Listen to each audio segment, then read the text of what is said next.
kita harus waspada. Ahlus sunnah sedang diserang. Tapi ahlus sunnah jangan emosi, jangan. Saudara, jangan. Saya cuma mau ingetin aja saudara, sepanjang sejarah ahlus sunnah, sepanjang sejarah ahlus sunnah, dari mulai zaman para sahabat, para tabi'in, tabi'in sampai hari ini, mereka berdebat dengan Syiah, mereka berdebat dengan Mu'tazilah, mereka berdebat dengan Jabariyah, mereka berdebat dengan Qadariyah, mereka berdebat dengan Mujassimah, mereka berdebat dengan saudara mana saja di luar ahlus sunnah. Sepanjang sejarah ulama ahlus sunnah wal jamaah tidak pernah kalah. Kenapa tidak pernah kalah?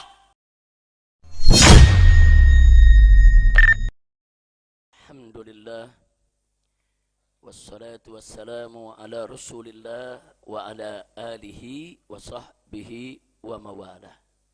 Amma ba'd. Siyadatul habaib asyurafa wa sa'adatul ulama il-fudala wa jami'il hadirin wal hadirat rahimakumullah. Fi hadhil munasabati sa'idah wa bimithli hadzal ijtima'il mubarak la ansa an usiyakum jami'an wa nafsi bitaqwallah wa bita'ati rasulillahi sallallahu alaihi wasallam. Fa nasallallahu subhanahu wa ta'ala an yaj'alana jami'an minal muttaqin bihaqqi sayyidil mursalin walhamdulillahi rabbil alamin. Satu kehormatan dan satu kebahagiaan bagi saya pada malam hari ini bisa bersilaturahim, yaitu dengan segenap para ustadz, para pengurus daripada Masjid Jami' At-Taubah. Satu kehormatan, kebahagiaan bagi saya pada malam hari ini kumpul bersama para habaib, para kiai, para ulama. Di sini ada guru-guru kita. Ada Kiai Haji Siddiq Yahya, Kiai Haji Nasih Abdul Rahim, Kiai Haji Soleh Rahmani, Kiai Haji Ahmad Faisal Asmawi, begitu juga Kiai Haji Hasan Fahmi dan kiai-kiai lainnya yang tidak saya sebutkan satu persatu nama-nama beliau, tapi tidak mengurangi rasa penghormatan dan rasa cinta kita kepada mereka. Kita doakan semoga semua para habaib, para kiai, para ustadz, para guru-guru kita Allah panjang umurkan dalam taat dan ibadah, dalam sehat wal afiat. Amin ya rabbal alamin. Acara demi acara sudah sama kita lalui. Tadi kita sudah bagaimana memulai acara ini dengan pembacaan Qur'annya, solawatnya, rawinya, saudara. Begitu juga dengan aneka rakam doa, juga ceramah yang tadi sudah disampaikan oleh guru kita Habib Thaha Segaf hafizahullah ta'ala wa ra'ah. Famartallahu bituli hayati wa nafa'ana bi ulumi fid dini wad dunya wal akhirah. Amin ya rabbal alamin. Jadi ini semua acara udah, yang belum apa? Doa penutup. Bagian saya doa penutup, setuju? Tega banget loh. Masya Allah, tadi saya udah minta izin sama panitia. Ustadz Fahmi juga minta izin, Ustadz. Yang belum cuman penutup doang nih doa. Enak banget nih kalau datang doa pulang deh. Masya Allah, mudah-mudahan apa yang kita malam hari ini kumpul di tempat ini, saudara, setahu saya undangan ini adalah acara rawahan, juga acara haul akbar, sekaligus yaitu merupakan tawakufan sementara majelis taklim rutin mingguan Masjid Jami' At-Taubah. Sekaligus tentunya yang paling inti adalah Isra Mi'raj Nabi Muhammad sallallahu alaihi wa alihi wa sahbihi wasallam. Saudara, baik itu kita merayakan Maulid, begitu juga kita merayakan Isra Mi'raj, atau kita merayakan hari-hari besar Islam yang lainnya, saudara, semua itu merupakan tradisi yang sangat baik, termasuk kita memperingati perayaan Haul, saudara. Apa itu Haul? Haul itu memperingati wafatnya seorang ulama, saudara, atau seorang aulia, untuk kita mengambil iktibar, saudara. Nah, memang kalau bicara tentang peringatan Maulid, kemudian juga peringatan Isra Mi'raj, saudara, dan seterusnya, sebagaimana tadi juga disampaikan oleh Habib Toha, belakangan ini ada yang gencar sekali kalangan Ahlus Sunnah dengan segala amaliyahnya. Bukan hanya soal amaliyah ziarah kubur, bahkan amaliyah kita merayakan Maulid, Isra Mi'raj, Nuzulul Quran, menyambut tahun baru Islam, semuanya mereka kritisi, saudara. Alasan mereka yaitu dengan kata satu, mereka anggap ini perbuatan bid'ah yang tidak pernah dilakukan oleh Nabi alaihi salatu wassalam. Dan yang kedua, mereka memakai kaidah yang tidak pernah ada di kalangan salaf. Nanti saya akan sampaikan kaidah apa itu, saudara. Nah, saya mulai dari persoalan bid'ah, saudara. Bid'ah ini, saudara, dalam pengertian bahasa adalah sesuatu yang baru. Nah, dalam pengertian istilah, bid'ah itu apa-apa yang tidak pernah dilakukan oleh Nabi kita Sayyiduna Muhammad sallallahu alaihi wasallam. Ya, itu makna bid'ah. Tapi Ahlus Sunnah wal Jamaah, wabil khusus Al-Imam Syafi'i radhiyallahu ta'ala anhu, membagi bid'ah menjadi dua, saudara.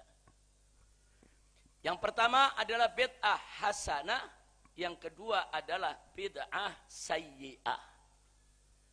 Apa itu bid'ah hasanah? Bid'ah hasanah ialah malam yaf'al bihin nabiyyu sallallahu alaihi wasallam wala yukhalifus syariah, yaitu sesuatu yang tidak pernah dilakukan oleh Nabi alaihi salatu wassalam, tapi tidak bertentangan dengan syariat. Jadi kalau ada sesuatu yang baru tidak bertentangan dengan syariat, sesuatu yang Nabi nggak pernah kerjain, tapi hal tersebut tidak bertentangan dengan syariat, maka itu disebut bid'atun hasanah. Lalu kalau bid'ah sayyi'ah atau bid'ah mazmumah, saudara, bid'ah yang jelek, yang buruk, yang tercela, saudara. Nah, bid'ah yang mazmumah adalah malam yaf'al bikin Nabi sallallahu alaihi wasallam wa yukhalifus syariah. Sesuatu yang tidak pernah dilakukan oleh Nabi dan bertentangan dengan syariat. Jadi kaidah Ahlus Sunnah itu jelas, saudara. Jadi sesuatu yang tidak pernah dilakukan oleh Nabi, ada yang bertentangan dengan syariat, ada yang tidak bertentangan dengan syariat, saudara. Nggak bisa kita main pukul rata, saudara. Kalau ada yang tanya, tapi kan Nabi mengatakan kullu muhdatsatin bid'ah wa kullu bid'atin dolalah, saudara. Nah, ini biasanya dalil ini nih yang dipakai oleh mereka yang nyerang-nyerang, saudara, peringatan-peringatan hari besar Islam. Kita katakan hadis yang mereka gunakan sahih. Ya, itu hadis sahih. Imam Syafi'i juga pakai itu hadis, saudara. Nah, di situ dikatakan kullu muhdatsatin bid'ah wa kullu bid'atin dolalah, saudara. Setiap yang baru itu bid'ah, saudara. Dan setiap bid'ah itu sesat. Nah, ini, saudara, untuk memahaminya, untuk kita bisa mengerti apa yang dimaksud oleh hadis ini, kita nggak bisa meninggalkan hadis-hadis yang lainnya, saudara. Karena ada hadis lain juga, saudara. Man sanna sunnatan hasanatan. Barang siapa yang membuat suatu sunnah yang bagus, saudara, ada, saudara. Nah, jadi ini semua hadis ini mesti dipadukan, al-jam'u bainal adillah, baru kita uraikan. Jadi yang dimaksud kullu muhdatsatin bid'ah, saudara, yaitu segala sesuatu yang tidak pernah dikerjakan oleh Nabi dalam urusan ibadah. Ini kelompok mereka juga sepakat dalam urusan ibadah. Tapi kita tanya kepada mereka, dalil ini ibadah mana? Nabi enggak mengatakan kullu muhdatsatin fil ibadah, enggak ada. Nabi enggak pernah mengatakan kullu muhdatsatin yaitu fil ibadah atau fil muamalah, enggak. Nabi mengatakan kullu muhdatsatin bid'ah. Setiap yang baru bid'ah, selesai. Nah, ini mesti dijelaskan, saudara. Yang baru yang dalam urusan apa? Pertama, saudara, Ahlus Sunnah menjelaskan dalam urusan ibadah. Itu dulu, saudara. Berarti kalau bukan dalam urusan ibadah, enggak ada masalah. Enggak masuk dalam hadis ini. Sebab kalau enggak dipilah dulu bahaya. Saudara, ini mic juga bid'ah. Kipas angin juga bid'ah, saudara. Speaker juga bid'ah. Ini kamera semua bid'ah. Kalau enggak dipilah itu bid'ah dalam urusan agama, urusan ibadah, maka semua ini jadi dolalah. Kullu muhdatsatin bid'ah, speaker bid'ah, dolalah. Kamera bid'ah, dolalah. Mati berdiri loh. Nah, semua yang lu pakai banyak bid'ah. Masjid pakai karpet juga bid'ah. Zaman Nabi masjid apa? Pasir bawahnya, saudara. Mana ada masjid begini pakai pakai karpet, pakai ubin, enggak ada. Semua bid'ah. Tapi itu bid'ah dunyawiyah. Enggak apa-apa. Terusin bid'ah dunyawiyah selama itu baik. Selama itu manfaat. Alhamdulillah. Nah, kemudian enggak sampai di situ. Wa kullu bid'atin dolalah. Kalau tadi kullu muhdatsatin bid'ah, saudara. Muhdatsah dunyawiyah, saudara, atau muhdatsah diniyah. Yang dimaksud adalah diniyah, bukan dunyawiyah. Nah, sekarang begitu juga kullu bid'atin dolalah. Setiap bid'ah itu sesat. Bid'ah yang mana? Bid'atin sayyi'ah. Setiap bid'ah yang sayyi'ah dolalah, sesat. Nah, bid'ah yang sayyi'ah yang bagaimana? Yang tadi sudah kita artikan. Malam yang fa'al bikin Nabi sallallahu alaihi wasallam wa yukhalifus syariah. Wa yukhalifus syariah. Sesuatu yang enggak pernah dilakukan oleh Nabi dan bertentangan dengan syariat. Itu bid'ah sayyi'ah. Bid'ah semacam ini dolalah, sesat. Wa kullu dolalatin finnar. Kira-kira jelas gak? Jelas gak? Oh, kata Wahabi, ya kita mesti ikut salaf dong. Nah, ini yang ngomong Imam Syafi'i. Emang Imam Syafi'i bukan salaf? Emang Imam Syafi'i bukan salaf? Imam Syafi'i salaf, saudara. Lahir tahun 105 Hijrah. Siapa yang enggak tahu Imam Syafi'i, saudara? Imam Abu Hanifah minas salaf. Imam Malik minas salaf. Imam Syafi'i minas salaf. Imam Ahmad ibn Hanbal minas salaf. Nah, jadi kalau kata mereka, kita mesti ikut salaf. Lah, ikut Imam Syafi'i bukan salaf. Ya pokoknya bagi dia semua bid'ah, udah pokoknya enggak ada di zaman Nabi, semua sesat. Ya kita jawab, muka ente zaman Nabi enggak ada. Berarti muka ente bid'ah juga dong. Iya, muka kita semua bid'ah. Berarti masuk neraka semua dong. Enggak paham ngomongnya. Yang enggak ada di zaman Nabi semua bid'ah. Muka lu zaman Nabi enggak ada. Berarti muka lu bid'ah. Setiap bid'ah sesat, berarti muka lu sesat. Setiap sesat masuk neraka, berarti muka lu di neraka. Na'udzubillah min dzalik. Kira-kira jelas gak? Jelas gak? Nah, sekarang mari kita lihat. Di zaman Nabi alaihi salatu wassalam, saudara, tidak ada mushaf Quran. Gak ada, saudara. Zaman Nabi, Al-Quran itu, saudara, fis sudur, bukan fis sutur. Al-Quran itu ada di hatinya Nabi dan para sahabat. Mereka hafal Quran, saudara. Bukan fis tutur, bukan di dalam catatan di antara halaman-halaman mushaf. Ya, ada sejumlah sahabat yang mencatat, saudara. Ada yang mencatat di pelepah korma, ada yang mencatat di kulit, saudara. Mereka catat, saudara. Tapi, saudara, catatan mereka nggak ada yang 30 juz jadi mushaf. Saudara, nggak ada. Nah, sekarang mushaf di tengah-tengah kita banyak, bid'ah dong. Zaman Nabi enggak ada. Nah, berarti Al-Quran ini ibadah ini. Masa iya mushaf Quran kita bilang bukan ibadah? Ibadah itu, urusan agama itu saudara. Mushaf Quran itu bagian daripada urusan agama. Buat kita baca, buat kita ngapalin. Ibadah bukan? Ibadah. Zaman Nabi nggak ada. Berarti bid'ah dong saudara. Tunggu dulu. Saudara, kalau mengatakan ini bid'ah, betul, ini bid'ah. Tapi ini adalah bid'ah hasanah. Sesuatu yang tidak ada di zaman Nabi, tapi tidak bertentangan dengan syari, bahkan manfaat. Mari kita lihat sejarahnya. Ketika saudara di zaman Sayyidina Abu Bakar Siddiq radhiyallahu taala anhu, saudara, terjadi beberapa peperangan besar. Karena ada orang mengaku sebagai nabi, ada Musailamah Al-Kadzab, saudara, ada yang lainnya, belum lagi kaum murtadin yang enggak mau bayar zakat, saudara.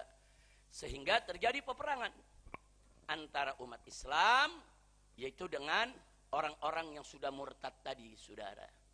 Nah, dalam satu peperangan khususnya ketika melawan Musailamah Al-Kadzab, lebih dari 70 sahabat penghafal Quran gugur mati syahada.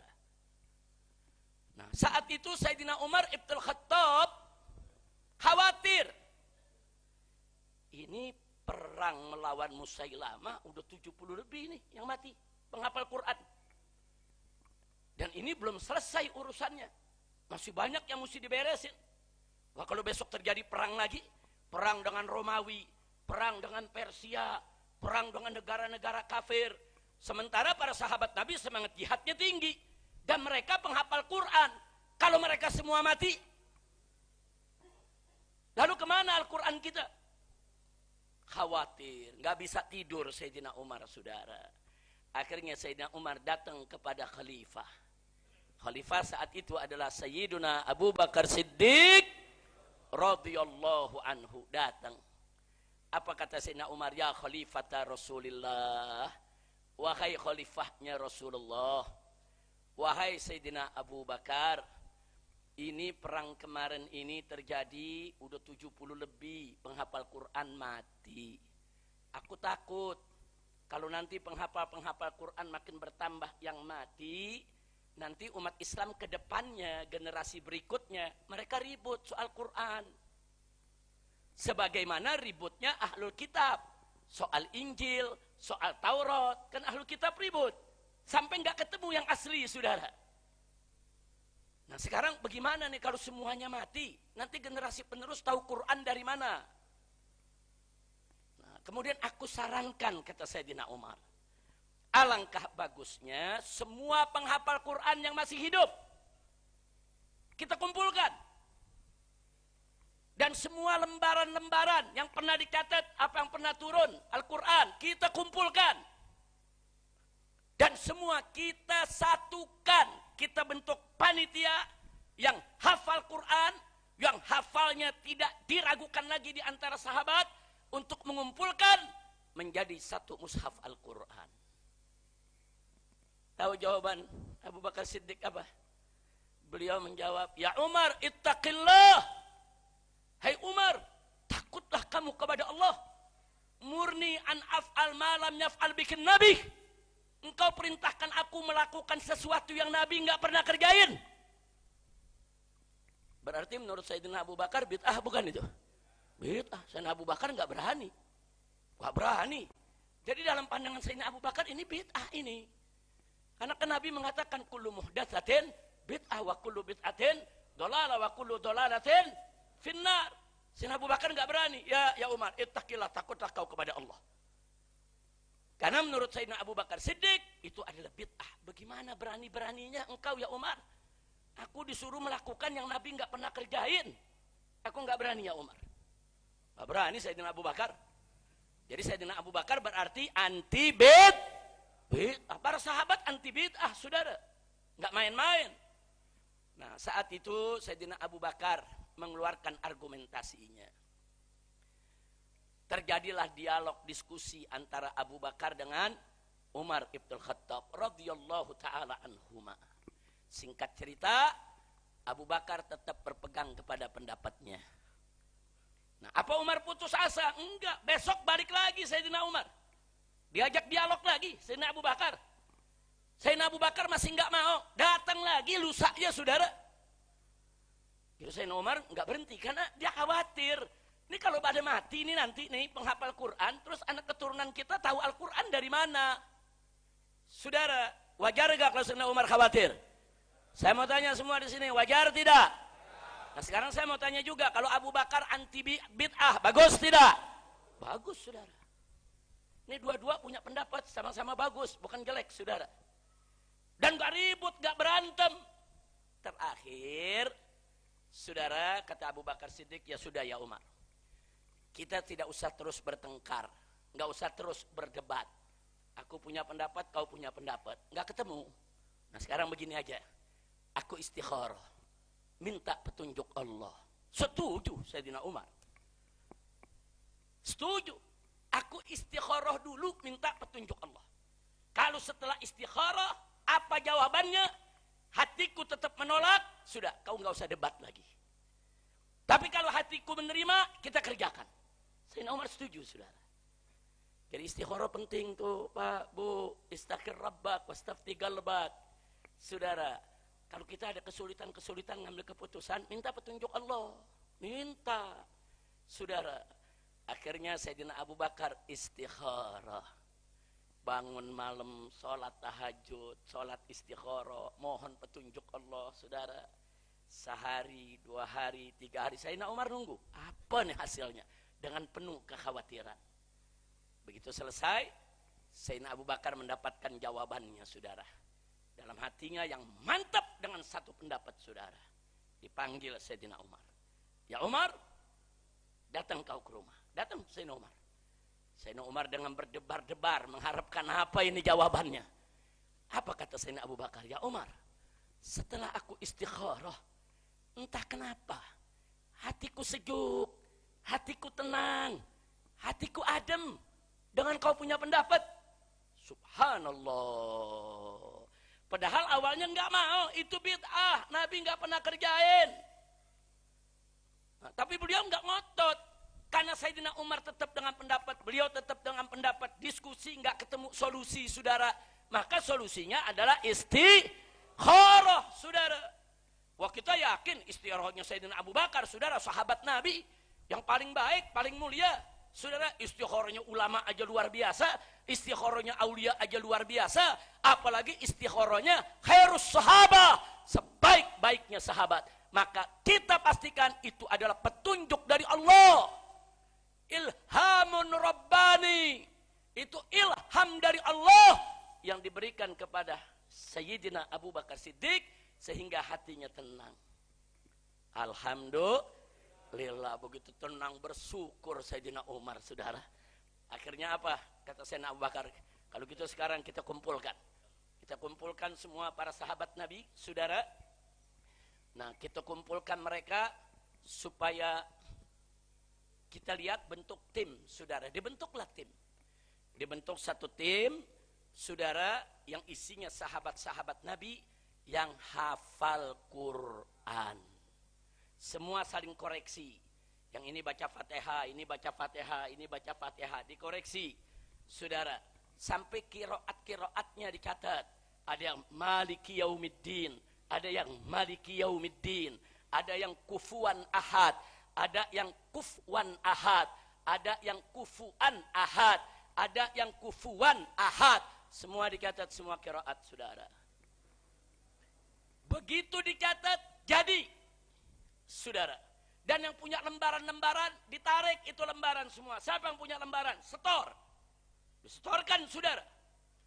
Nah, ada juga yang nyetor ayat-ayat yang sudah mansuh. Termasuk Sayyidina Umar sendiri nyetor ayat, saudara. Ayat zina, saudara. Jadi ada ayat zina, ayat rajam. Dalam Quran nggak ada, saudara. Tapi Sayyidina Umar mengatakan dulu Nabi pernah baca dalam sholat ayat ini. Nah, dikasih tahu sama Zaid, yang paling hafal Quran, saudara, sahabat Nabi. Kata Zaid apa? Itu bacaannya sudah mansukhah. Nabi yang kasih tahu kalau itu sudah mansukhah, bacaannya, hukumnya enggak.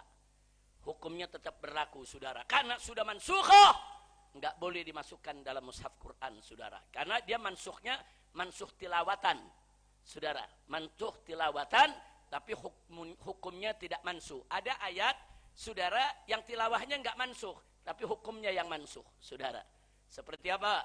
Seperti ayat wasiat, saudara, untuk kerabat, saudara, untuk ahli waris. Awalnya berlaku, tapi begitu turun ayat waris, ayat wasiat enggak berlaku lagi buat ahli waris. La wasiyata liwaris, saudara.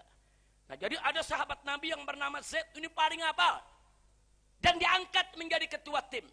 Ada yang bertanya, kenapa beliau yang diangkat jadi ketua tim? Kenapa bukan Sayyidina Utsman yang hafal juga? Kenapa bukan Sayyidina Ali yang hafal juga? Kenapa bukan Sayyidina Abu Bakar sendiri yang hafal juga, saudara? Sebab Zaid ini, saudara, hadir di hari terakhir malaikat Jibril datang kepada Nabi membacakan, saudara, satu persatu surat-surat dalam Al-Quran. Saat itu malaikat Jibril kasih tahu Nabi, ayat ini di sini, ayat ini di sini, ayat ini sudah tidak berlaku, ayat ini begini, surat ini di pertama, surat ini, dan seterusnya. Nah, ketika Nabi mendapatkan arahan dari malaikat Jibril alaihissalam, ketika itu Zaid ada di samping Nabi. Ya, Zaid memang tidak melihat malaikat Jibril, tapi Nabi memerintahkan kepada Zaid, Zaid, catat. Catat. Nah, makanya semua dicatat sama Zaid, saudara. Nah, itu 2 kali sebelum Nabi wafat, 2 kali malaikat Jibril datang kepada Nabi, saudara, sehingga Nabi memberi kabar kepada keluarganya, kepada Sayyidah Fatimah, sekiranya aku sudah tidak panjang lagi, sebentar lagi akan kembali kepada Allah. Karena nggak biasa-biasanya Jibril tahun ini 2 kali datang di bulan Ramadan, 2 kali datang untuk menyelesaikan itu. Ayat ini di mana, surat ini di mana, saudara. Karena nama surat atau urutan surat, urutan ayat itu bukan ijtihad Nabi. Itu bukan amrun taufiqi, tapi itu amrun tauqifi. Allah yang tentukan. Lewat Jibril, Jibril kasih tahu Nabi, Nabi tugaskan kepada Zaid, catat. Makanya Zaid jadi ketua panitia. Singkat cerita, saudara, akhirnya jadilah mushaf Al-Quran. Satu-satunya mushaf yang dibuat di zaman Sayyiduna Abu Bakar Siddiq radhiyallahu ta'ala anhu. Begitu jadi, dijaga oleh Sayyidina Abu Bakar, saudara. Kira-kira jelas tidak? Paham tidak? Baik. Begitu Sayyidina Abu Bakar meninggal, naiklah Sayyidina Umar sebagai khalifah, saudara. Mushaf tadi diserahkan kepada Sayyidina Umar untuk menjaganya. Nah, di zaman Sayyidina Umar terjadi perang, saudara, dengan Persia, dengan Romawi, perang-perang besar. Kali ini yang ikut perang banyak tabi'in, saudara. Nah, tabi'in ini bukan sahabat Nabi, murid-muridnya para sahabat, saudara. Seorang sahabat Nabi yang bernama Huzaifah tetap ingin ikut perang bersama para tabi'in, saudara. Diizinkan oleh Sayyidina Umar, berangkat beliau ikut perang. Ada kejadian di saat mereka istirahat di perkemahan, saudara, ini ada mujahidin yang datang dari Yaman, ada mujahidin yang datang dari Mesir, ada mujahidin yang datang dari Bahrain, ada mujahidin yang datang dari Mekah, ada mujahidin memang yang dikirim dari Madinah. Kumpul. Begitu mereka sholat, baca Quran, mereka ribut, saudara. Yang satu baca Maliki Yaumiddin, yang satu baca Maliki Yaumiddin. Dia bilang, ente salah ente ngelebih-lebihin bacaan. Yang satu lagi nggak bisa, ente yang salah ngurang-ngurangi bacaan. Bukan ayat itu saja, saudara, banyak ayat Quran mereka berdebat. Yang satu merasa benar, saya diajarkan oleh Ibn Mas'ud. Yang satu lagi mengatakan, saya diajarkan yaitu oleh Ibn Abbas. Ibn Abbas sahabat Nabi, Ibn Mas'ud sahabat Nabi. Ribut, saudara. Hampir saja mereka cabut pedang saling bunuh. Ketika itu ada Huzaifah.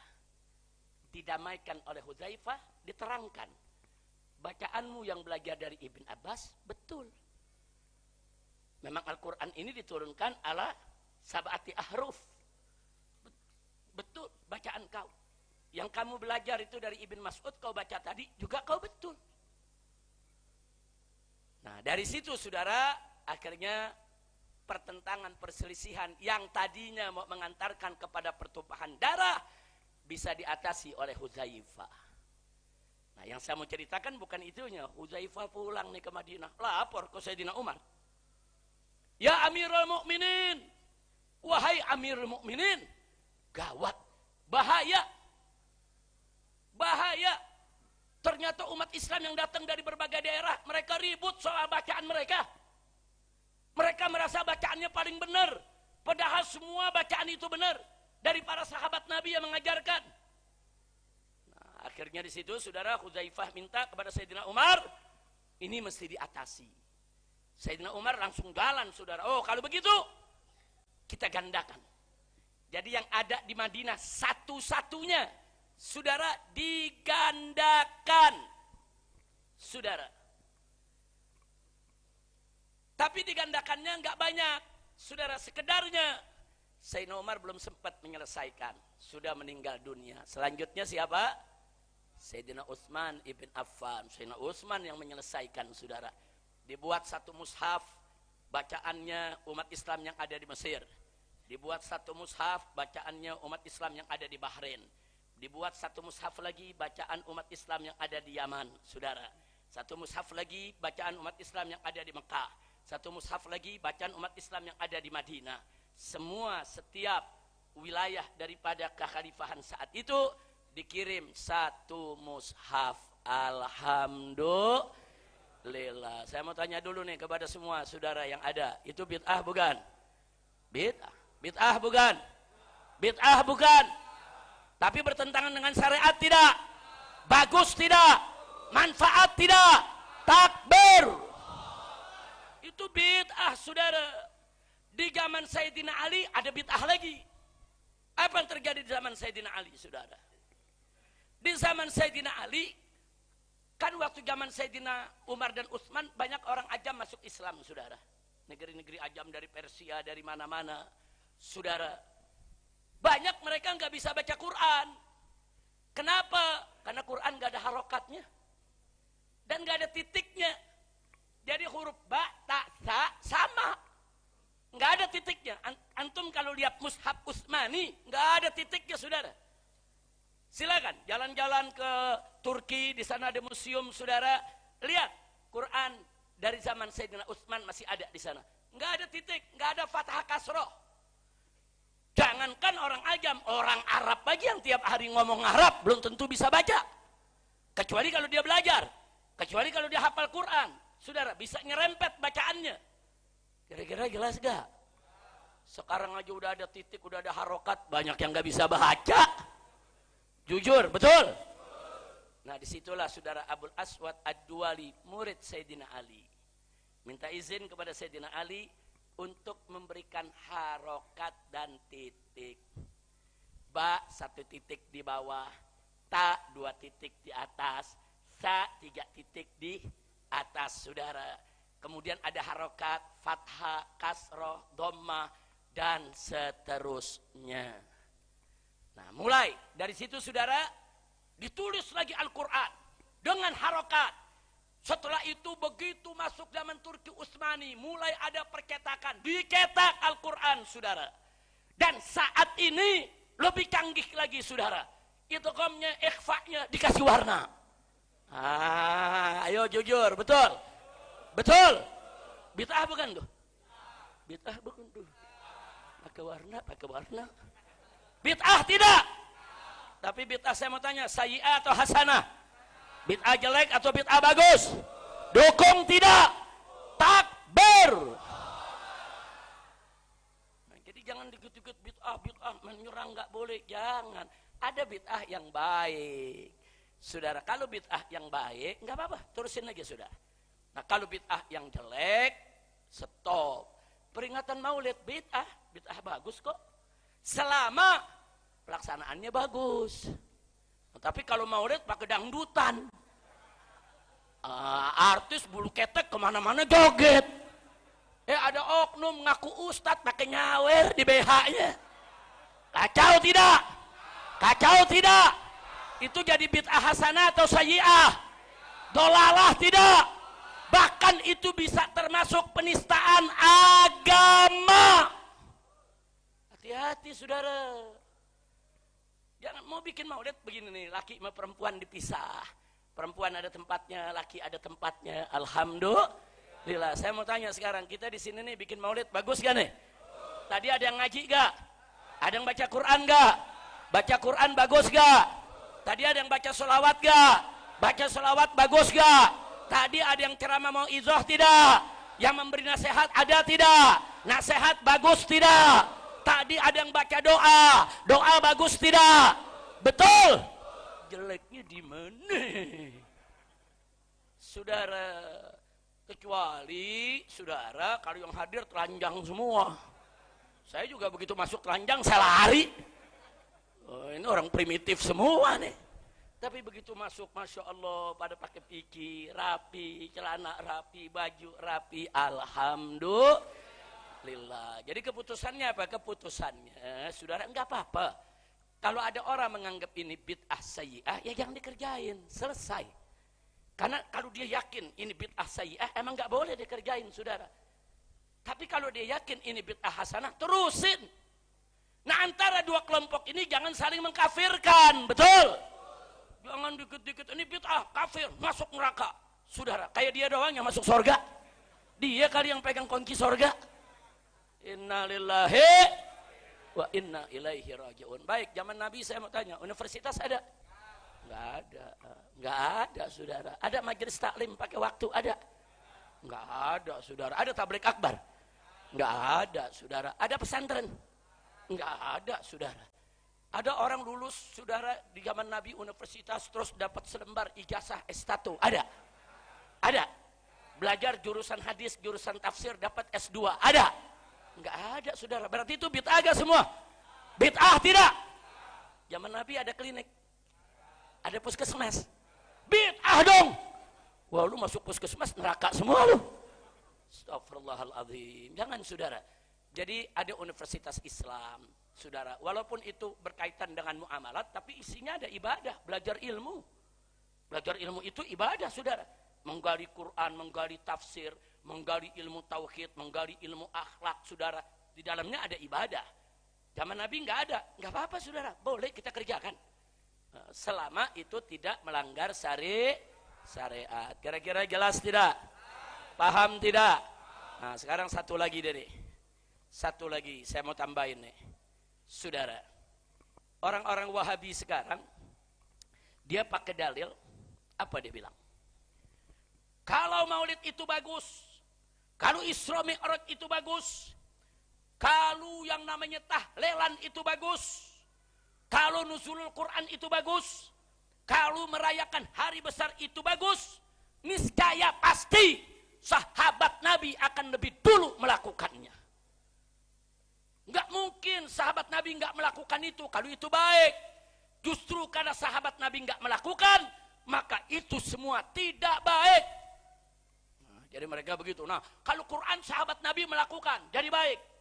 Tapi kalau yang enggak dilakukan oleh sahabat Nabi, peringatan Maulid, Isra Mi'raj dan lain sebagainya, maka itu semua enggak boleh kita terima. Andai kata baik, kata mereka, saudara, lau kana khairan la sabakuna ilaih. Ini kaidahnya nih. Jago bener nih Wahabi kalau pakai kaidah ini, saudara. Ini kaidah bahkan jadi buku, judul buku. Ada salah satu tokoh mereka ngarang buku judulnya Laukana khairan la sabakuna ilaih. Yang artinya andai kata itu baik, niscaya sahabat pasti mendahului kita untuk mengerjakannya. Sekali ini kaidah di kutubus salaf enggak ketemu, saudara. Kita cari sahabat mana yang punya kaidah ini, enggak ketemu. Salaf cari tabi'in, enggak ada. Cari tabi'in, enggak ada. Enggak ketemu, saudara. Ini kaidah dari mana? Pertama, tidak ada seorang salaf pun yang mengenal kaidah aneh tersebut. Saya sebutnya kaidah aneh, itu, saudara. Yang kedua, kaidah tersebut membatasi kebaikan hanya pada apa yang dilakukan sahabat saja. Ini bahaya, saudara. Jadi menurut mereka, kebaikan itu hanya terbatas sampai zaman sahabat saja. Pokoknya kalau sahabat bilang baik, baik. Kalau sahabat enggak lakukan, enggak baik. Wah, bahaya, saudara. Seolah-olah kebaikan itu, saudara, tidak mungkin keluar dari selain sahabat. Siapa bilang? Ada kebaikan yang keluar dari ulama-ulama salaf kita, saudara. Dari tabi'in, dari tabi'it tabi'in, dari ulama-ulama, dari muhaddisin, dari mufassirin. Berjutaan kebaikan, saudara. Keluar dari mereka, saudara. Yang tidak pernah disebut oleh sahabat. Kira-kira paham nggak? Artinya apa? Kebaikan nggak bisa dibatasi cuman hanya dari sahabat memang baik. Sahabat itu, saudara, karamatus sahabah sabit. Wa hubbus sahabah wajib. Kemuliaan sahabat, saudara, ada dalilnya. Kuat, wajib untuk kita hargai. Mencintai sahabat wajib atas setiap muslim. Kita nggak ingkari itu. Kita percaya as-sahabah kulluhum udul. Dalam periwayatan hadis, semua sahabat adil. Tidak ada yang berdusta, saudara. Nggak ada harus sunnah tolak itu semua, saudara. Tapi jangan terus mengatakan kebaikan itu cuma datang dari sahabat. Kalau bukan sahabat nggak baik. Siapa bilang? Nah, jadi laukana khairan lasabakuna ilaih. Andai kata itu baik, sahabat pasti mendahului kita. Siapa bilang? Banyak perkara baik-baik sahabat enggak mendahului kita. Seperti apa? Seperti pendisiplinan ilmu. Ada ilmu nahu, saudara. Ada ilmu sorof, ada ilmu i'rab. Saudara, zaman sahabat enggak ada. Saudara, yang susun ulama-ulama kita. Ada ilmu usul fikih yang susun Imam Syafi'i, saudara. Sebelum zaman Imam Syafi'i nggak ada yang namanya ilmu usul fikih, saudara. Nah, ilmu usul fikih saya mau tanya, bagus tidak? Bagus tidak? Penting tidak? Kok sahabat nggak mengeluarkan itu? Nah, jangan laukana khairon. Kalau bagus, niscaya sahabat mendahului kita. Usul fikih bagus, sahabat tidak mendahului kita, saudara. Kira-kira jelas gak? Nah, belum lagi ilmu-ilmu yang lain, saudara. Ada ilmu tafsir, ada ilmu hadis, ada ilmu al-jarh wa ta'dil, saudara. Itu ilmu ulama yang susun, saudara. Nah, kalau ada yang tanya, Habib, apa di zaman sahabat enggak ada sorof, nahu, i'rab? Saudara, jawabnya ada, tapi dalam bentuk praktek. Mereka langsung bicara sesama mereka. Tapi dalam bentuk ilmu disusun dalam buku, saudara. An-nahu ialah ini, al-i'rab ialah ini, enggak ada. Enggak ada zaman sahabat, saudara. Baru belakangan ilmu itu datang. Berarti di sana banyak kebaikan, saudara, yang dilakukan oleh para tabi'in, tabi'it tabi'in dan ulama-ulama sesudahnya yang tidak pernah didahului oleh sahabat. Kira-kira jelas tidak? Jelas tidak? Baik, kita lanjutkan lagi, saudara. Jadi saya khawatir kalau membatasi kebaikan itu hanya pada sahabat saja, itu sama juga memaksumkan sahabat, saudara. Saudara, sahabat memang mulia, tapi tidak maksum. Yang maksum itu Nabi kita Muhammad Sallallahu Alaihi Wasallam. Nah, sekarang orang-orang Wahabi ini, saudara, begitu marah mengkafirkan Syiah pada saat Syiah mengatakan 12 imamnya maksum. Nah, sekarang orang Wahabi dengan kaidah tadi ini juga menganggap ratusan ribu sahabat maksum semuanya. Mustahil. Kira-kira jelas gak? Nah, kalau si A mengatakan 12 imamnya maksum saja kita tolak, saudara. Kita enggak terima. Apalagi ini Wahabi. Saudara, menganggap para sahabat semuanya sumber kebaikan enggak mungkin salah.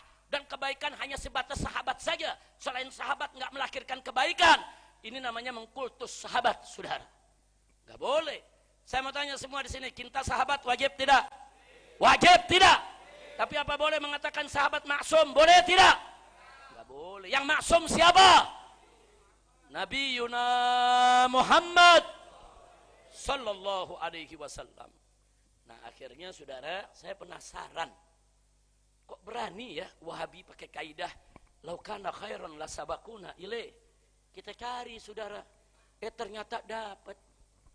Dalam sejarah Nabi dulu, orang-orang kafir itu menolak Al-Quran, menolak ajaran Nabi, menolak syariat saudara. Dan ini Allah ceritakan dalam surat Al-Ahqaf ayat 11. Surat Al-Ahqaf ayat 11. Apa kata Allah? Faqala ta'ala, wa qala alladhina kafaru lilladhina amanu law kana khairan ma sabaquna ilaih wa idza lam yahtadu bihi fasayaquluna hadza ifkun qadim. Luar biasa. Apa kata Allah dalam surat Ahqaf ayat 11? Wa qala alladhina kafaru, orang-orang kafir berkata, lilladzina amanu, kepada orang-orang beriman, laukana khairan, andai kata Al-Quran itu baik, andai kata Al-Quran itu bagus, saudara, masabakuna ilaih, maka orang-orang lemah itu pengikutnya Muhammad nggak mungkin mendahului kami, nggak mungkin mendahului orang-orang tua kami, nggak mungkin. Kalau itu baik, niscaya orang tua kami dan kami pasti mendahului mereka. Mirip gak? Mirip gak? Mirip kaidahnya. Ternyata kaidahnya orang kafir, saudara. Orang kafir, Allah cerita orang kafir ngomong kepada orang beriman, kalau Muhammad itu bagus, kalau ajarannya bagus, syariat bagus, Quran bagus, nggak mungkin tuh yang namanya Bilal tuh, yang pada budak-budak yang lemah, orang-orang miskin mendahului kita, nggak mungkin. Kita ini bangsawan, orang kaya, orang pinter, orang cerdas. Oh, kalau itu bagus, niscaya kami yang lebih dulu beriman. Nggak mungkin kami tidak beriman. Laukana khairan, kata mereka, masabakuna ilaih, andai kata itu bagus, nggak nantinya orang-orang pengikut Muhammad itu mendahului kami. Nah sekarang diubah nih sama Wahabi. Kata Wahabi, laukana khairan, andai kata Isra Mi'raj itu bagus, tahlil itu bagus, maulid itu bagus, saudara. Andai kata semua itu bagus, saudara, laukana khairan, lasabakuna ilaih, niscaya, saudara, niscaya para sahabat sabakuna akan mendahului kita ilaihi di dalam melakukannya. Saya mau tanya, mirip gak? Mirip gak? Mirip, katanya anti bid'ah, malah bikin kaidah bid'ah, saudara. Ini kaidah super bid'ah nih. Bukan bid'ah lagi, super bid'ah. Nah, makanya jangan mau ditipu sama kaidah-kaidah. Mereka pakai kaidah, kita pikir, ini kaidah dari mana nih? Enggak ada. Di salaf enggak ada, di hadis enggak ada. Di Quran orang kafir yang ngomong begitu. Na'udzubillah min dzalik. Kira-kira jelas tidak? Paham tidak? Ini yang saya sampaikan pelajaran nih kalau di universitas nih, ini semester 8. Alhamdulillah di Masjid At-Taubah sejam rapi. Alhamdulillah, pokoknya keluar dari sini nih semua nih pulang ke rumah, gelarnya udah sarjana semua, sarjana Masjid At-Taubah. Alhamdulillah. Baik ya kawan, saya nggak mau panjang lebar lagi, saudara. Jadi memang apa yang dikatakan oleh Habib Toha tadi, kita harus waspada. Ahlus sunnah sedang diserang, tapi ahlus sunnah jangan emosi, jangan, saudara, jangan. Saya cuma mau ingetin aja, saudara. Sepanjang sejarah Ahlus Sunnah, sepanjang sejarah Ahlus Sunnah, dari mulai zaman para sahabat, para tabi'in, tabi'in sampai hari ini, mereka berdebat dengan Syiah, mereka berdebat dengan Mu'tazilah, mereka berdebat dengan Jabariyah, mereka berdebat dengan Qadariyah, mereka berdebat dengan Mujassimah, mereka berdebat dengan saudara mana saja di luar Ahlus Sunnah. Sepanjang sejarah ulama Ahlus Sunnah wal Jamaah tidak pernah kalah. Kenapa tidak pernah kalah? Karena kuat dalilnya, kuat hujahnya, mudah dicerna oleh logika, saudara, dan ikhlas untuk membimbing umat. Alhamdulillah. Nah, begitu saya mau tanya, bersyukur tidak jadi Ahlus Sunnah? Siap jaga Ahlus Sunnah? Betul? Takbir. Sekarang saya minta panitia, ada mic lagi gak? Ada mic gak? Ada mic lagi gak selain ini? Dinyalain mic-nya. Ada mic. Mana? Ada lagi cuma satu aja. Nah, nyalain semua mic. Coba dinyalakan. Saya mau minta mantu-mantu saya. Kebetulan saya datang tidak sendiri. Ada menantu saya Habib Muhammad Hadi Al-Habsyi, lulusan Jami'ah Al-Wasitiyah. Begitu juga ada menantu saya Habib Hussein Assegaf, lulusan Universitas Al-Ahqaf, saudara. Dan ada mantu saya nih yang baru kita kawinkan kemarin, Habib Ahmad, yaitu Muhajir Al-Aidrus, yang dulu juga lama pendidikan di Yaman, saudara. Sekarang saya pengen kita sama-sama bawakan qasidah ciri aswaja. Saya ada buku, saya tulis ciri-ciri aswaja sampai 101 ciri. Dan waktu pesantren Ramadan di Gunung, saudara, sekitar 10-15 tahun yang lalu, kita ajarkan kepada santri-santri, saudara. Nah, belakangan Habib Hanif juga dulu ikut pesantren, yaitu Ramadan di Markas Syariat. Nah, Habib Hanif ini punya inisiatif pelajaran tersebut dijadikan qasidah syair, saudara. Enggak sampai situ saja. Bahkan 101 kaidah tersebut Habib Hanif dengan Kiai Haji Asep Jailani yang sekarang lagi mengambil doktor di Universitas Ahqaf, saudara.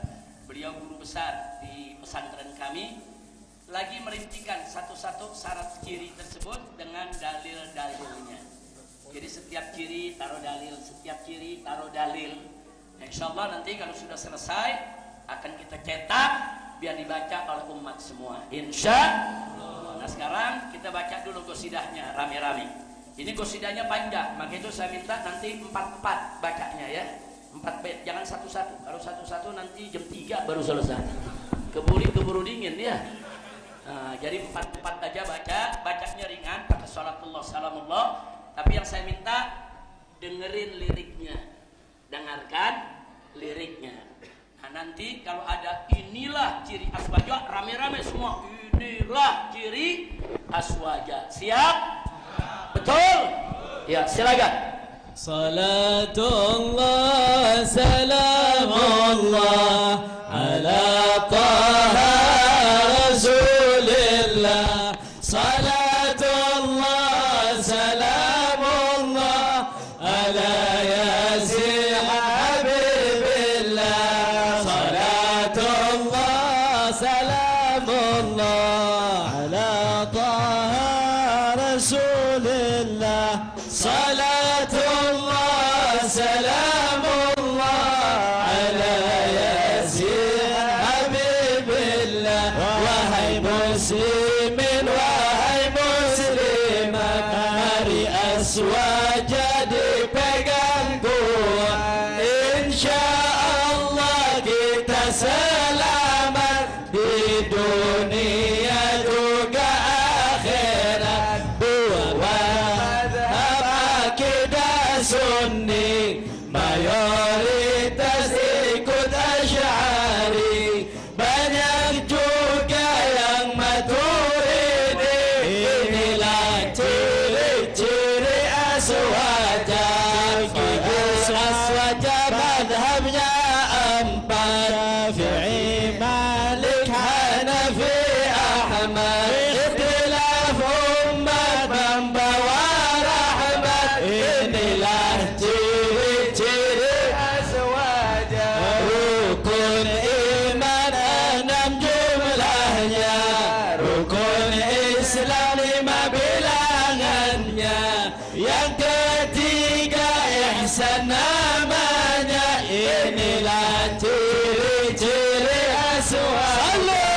Salatullah salamullah ala taha rasulillah. Salatullah salamullah ala yasin habibillah. Sumber hukum yang disepakati, Quran sunnah itu harga mati. Ijma' qiyas wajib ditaati. Inilah ciri-ciri aswaja.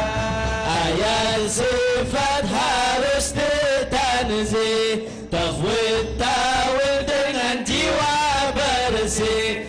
Tolak tegas tazim dan tashbih. Inilah ciri-ciri aswaja. Nabi Muhammad akhir para nabi, bawa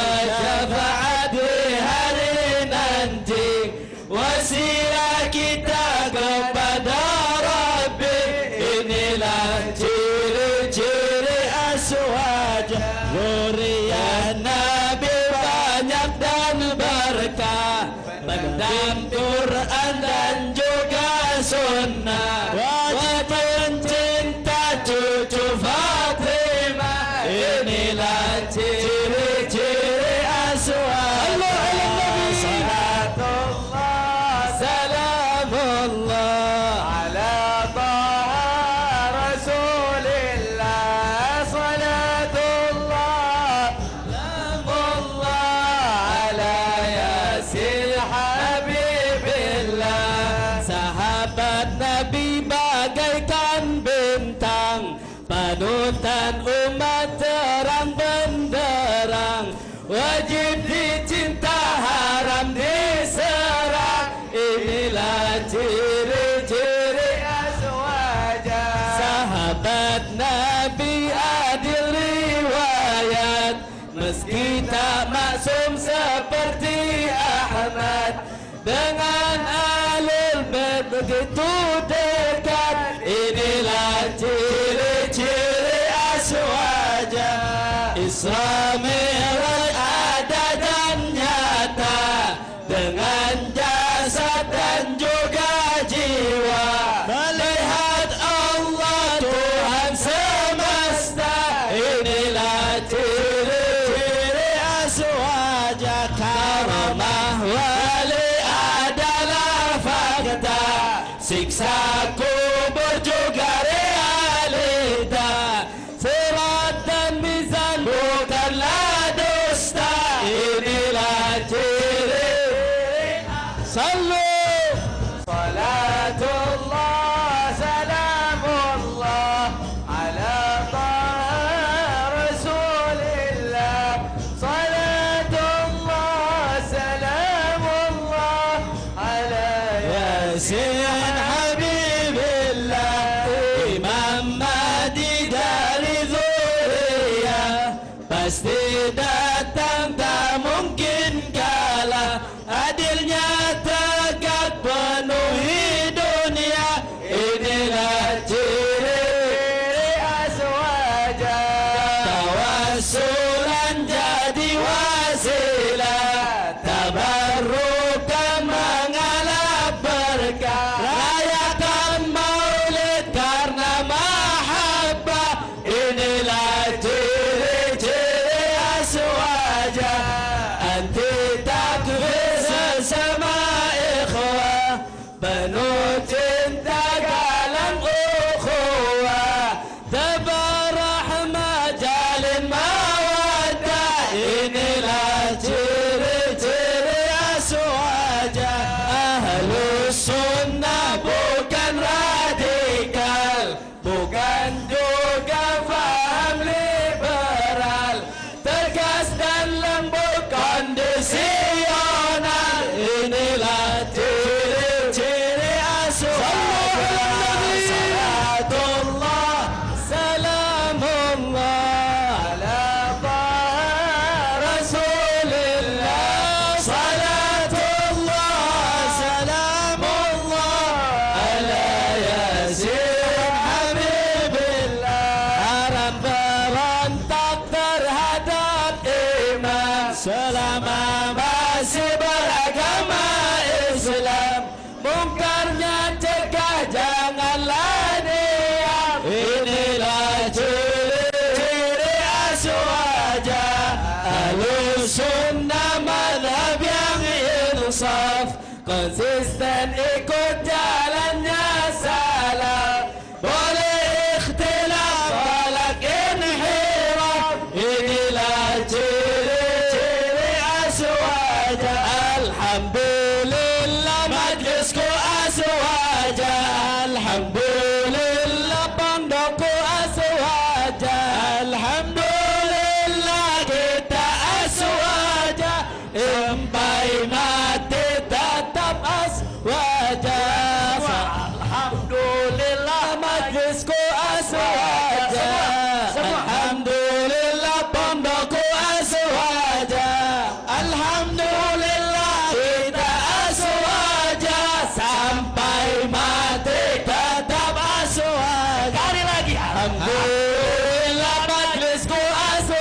aswaja. Alhamdulillah pondokku aswaja. Alhamdulillah kita aswaja. Sampai mati kita aswaja. Salatullah.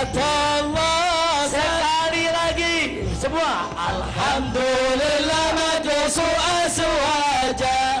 Alhamdulillah pondokku aswaja. Alhamdulillah kita aswaja. Sampai mati tetap aswaja.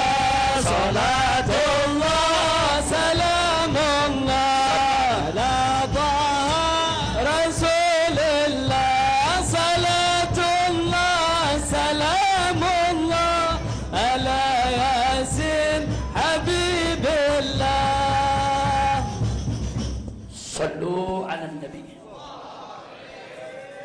Nah, baik ya ikhwan, kira-kira yang saya sampaikan tadi jelas tidak? Bisa diamalkan? Bisa jadi pegangan? Alhamdulillah. Jaga aswaja. Jangan sampai aswaja kita lepas. Mudah-mudahan Allah jaga kita hidup dengan aswaja sampai mati kita tetap aswaja. Amin ya rabbal alamin. Nah, yang di luar ahlus sunnah, kalau ingin protes ahlus sunnah silakan. Kalau ada menurut mereka ini bid'ah yang dolalah, ini nggak ada dalil, silakan tanyakan. Kami akan menjawab, kami akan datangkan dalilnya. Tidak ada satupun perkara dalam ahlus sunnah yang tidak ada dalil. Dan ahlus sunnah pun paling anti bid'ah. Jadi kalau ada bid'ah dolalah, sesuatu yang tidak pernah dilakukan oleh Nabi dan bertentangan dengan syariat, saudara, wajib ahlus sunnah juga untuk menolaknya. Betul? Betul? Nah, sekarang saya mau tanya, kalau gitu ahlus sunnah anti bid'ah tidak? Anti bid'ah tidak? Anti bid'ah, saudara, tapi bid'ah yang sayyi'ah. Sedangkan bid'ah hasanah, Imam Syafi'i mengatakan ada dua. Imam Syafi'i salaf, saudara. Alhamdulillah. Dan ada hadis Nabi, saudara, yang mendukung itu. Silakan, saudara, ada dalilnya. Nah, silakan Anda nanti kalau ada yang punya waktu buka YouTube atau buka di Islamic Brother Hood Televisi, IBTV atau Markas Syariat Televisi, MSTV. Saudara, saya pernah mengajar soal bid'ah ini selama 2 jam di Majelis Taklim Rutin Petamburan, lengkap dengan file slide-nya, saudara. Silakan Anda ikuti, Anda buka, Anda ikuti pelajaran tersebut. Judulnya Hakikat Bid'ah. Tulis saja di YouTube, saudara, Hakikat Bid'ah strip Habib Rizik. Nanti keluar, silakan Anda untuk mendengarkan. Nah, jangan lupa subscribe channel daripada IBTV-nya, MSTV-nya, supaya bisa menjadi channel umat. Insya Allah. Silakan Anda buka, silakan Anda pelajari, dan mudah-mudahan itu akan menjadi hal yang sangat manfaat. Nah, terakhir sebelum saya tutup, ada berita duka. Saya minta ridho dan ikhlasnya dari semua yang hadir di sini. Kita bacakan suratul Fatihah. Yang pertama tentunya untuk ashabul haul. Ini haul akbar. Kita rawahan. Rawahan itu artinya rawahan itu arwahan. Rawah itu dari kata ruh, arwah. Maksudnya kita kirim hadiah, kirim Fatihah kepada arwah orang-orang tua kita, guru-guru kita yang sudah mendahului kita. Makanya namanya rawahan. Orang Betawi bilang rawahan, saudara. Kalau cari hadisnya nggak ketemu rawahan, nggak ketemu. Man kana fi rawahin, nggak ada. Nggak ada. Ini rawahan tradisi tapi bagus. Baik, lanjutkan. Karena mengirim doa untuk arwah itu diajarkan Nabi. Alhamdulillah. Nah, jadi yuk kita baca surat Al-Fatihah. Pertama untuk ashabul haul yang tadi sudah dibacakan, kita bacakan juga Fatihahnya. Dan untuk 3 orang keluarga kami yang hari ini meninggal dunia, saudara. Yang pertama adalah Habib Dr. Yusuf bin Abdurrahman Al-Masyhur. Ini saya punya besan. Ini paman daripada saya punya menantu Habib Alwi bin Semit. Yang menerima undangan ini panitia ke Habib Alwi. Nah, malam ini Habib Alwi nggak bisa datang karena memang ada pamannya yang meninggal dunia. Jadi mantu-mantu saya yang lain yang mewakili. Yang kedua ada Habib Hasan bin Taufik Syahab di Garut. Ini abahnya ini, saudara, kawan lama saya, pejuang amar ma'ruf nahi munkar, yaitu di Garut masih ada. Nah, putranya yang masih sangat muda sekali, saudara, sudah punya majelis, sudah ngajar dakwah ke sana kemari, tapi umur akhirnya Allah panggil beliau hari ini. Dan yang ketiga, guru kami tercinta, saudara, orang tua saya, guru saya, sahabat saya, yaitu Habib Umar bin Hamid Al-Jailani. Dulu 3,5 tahun waktu saya hijrah ke Mekah, rumah saya tidak jauh dari rumah beliau. Di rumah beliau ada hari-hari tertentu ada pengajian, saudara. Dan beliau sangat menghargai kami. Dan beliau sangat membela keberadaan saya pada saat ada di Mekah. Bahkan beliau perintahkan seorang muridnya yang warga negara Saudi dan dia menjadi pengacara resmi di Saudi untuk menemui saya dan melakukan pembelaan terhadap saya. Untuk masuk ke mahkamah Saudi untuk protes. Kenapa saya harus dicekal, tidak boleh pulang. Nah, jadi saya hanya punya visa 1 tahun, tapi dicekal nggak boleh pulang, nambah 2,5 tahun tanpa visa, saudara. Nah, jadi beliau ini Habib Umar Jailani yang kirim seorang muridnya, pengacara, melakukan pembelaan terhadap saya dan seterusnya. Beberapa kali saya diundang ke rumah beliau, diberikan ujangan, diberikan doa, diberikan dukungan yang luar biasa. Tapi pada akhirnya terakhir, saudara, beberapa tahun yang lalu begitu beliau keluar dari Saudi, beliau nggak boleh masuk lagi. Beliau tinggal di Mekah. Nah, ternyata ada orang iri, hasut, melaporkan ke intelijen Saudi kalau Habib Umar ini, saudara, Asy'ariyah, sesat, menyesatkan, mengajarkan khurafat, ahli bid'ah. Jadi di Saudi itu di buku-buku pelajaran Asy'ariyah itu dibilang sesat. Jadi jangan kaget kalau Wahabi-Wahabi di Indonesia dibilang Asy'ari sesat semua. Emang dari sononya udah ngatain sesat, saudara. Cuma bedanya di sini mereka nggak punya kuasa. Kalau punya kuasa ditangkap kita semua. Maulid tangkap, Isra Mi'raj tangkap. Itu yang terjadi di Saudi, saudara. Nah, padahal Habib Umar ini seorang mufti Syafi'iyah dalam mazhab Syafi'i. Beliau bukan ahli khurafat, beliau bukan ahli bid'ah, beliau ulama, alim, faqih. Saudara, betul-betul alim, faqih. Dan beliau mengajar fikih di rumahnya, fikih Syafi'i, saudara, untuk masyarakat Mekah yang banyak juga bermazhab Syafi'i. Nah, karena ada fitnah, saudara, dari kelompok-kelompok Wahabi kasih tahu ini orang bahaya, ini itu, akhirnya beliau nggak boleh lagi masuk ke Saudi. Nah, padahal keluarga beliau di Saudi, warga negara Saudi, hanya beliau saja yang bukan, saudara.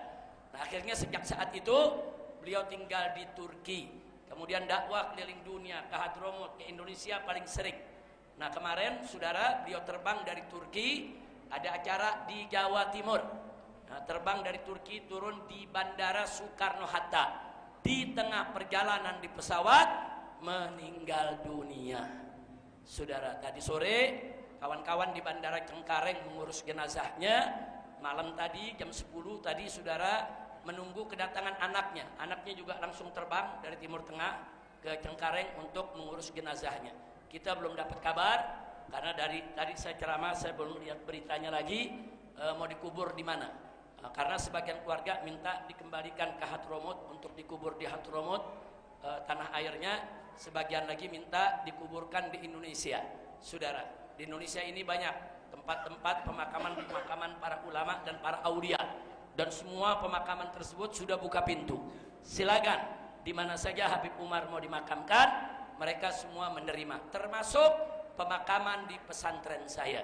Di pesantren saya juga ada pemakaman saudara para syuhada yang dibunuh di KM 50. Pemakaman tersebut kita buat cukup luas untuk mereka-mereka memang yang selama ini saudara ikut berjuang di markas syariat, tapi juga dibuka untuk ulama, untuk habaib, untuk kiai, untuk tokoh saudara. Nah, kelebihannya memang kalau di pesantren itu saudara setiap hari Kamis semua santri dan guru ziarah. Jadi kalau dikubur sana kita tiap hari Kamis diziarahin, didoain, ditahlilin, rutin setiap hari Kamis saudara. Terus menerus begitu, sekaligus untuk mendidik santri bagaimana cara ziarah yang benar. Jangan sampai ziarah masuk unsur-unsur yang dilarang oleh syariat Nabi. Nah, jadi pemakaman kita juga terbuka. Kalau memang keluarga Habib Umar mau di sana, ahlan wa sahlan. Tapi intinya dimanapun beliau dimakamkan, beliau guru besar kita semua, beliau pejuang Islam yang luar biasa, beliau mufti madhab Syafi'i zaman ini di Mekah, saudara. Nah, maka itu yuk kita baca suratul Fatihah, kita mohonkan baik untuk 3 tadi yang saya sebutkan namanya meninggal dunia maupun untuk orang-orang tua kita, guru-guru kita. Allah subhanahu wa ta'ala takasyahum birahmati wal maghfirah wa an yaghfir lahum maghfiratan jami'ah wa yarhamahum rahmatan wasi'ah wa yudkhilahum jannatan na'im bihaqqi sayyidil mursalin bisirril Fatihah.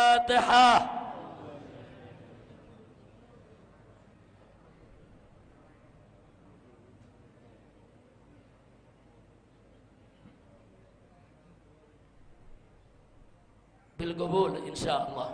Baik, itu saja yang saya sampaikan. Jangan ada yang bergerak dulu, nggak boleh ada yang berdiri pulang. Tapi kita minta kepada salah satu tokoh kita, kiai kita di masjid ini kan tawakufan daripada majelis taklim rutin. Nah, kita minta nanti guru kita doa menutup acara ini dengan talqin zikir, dengan doa kita aminkan bersama. Setuju?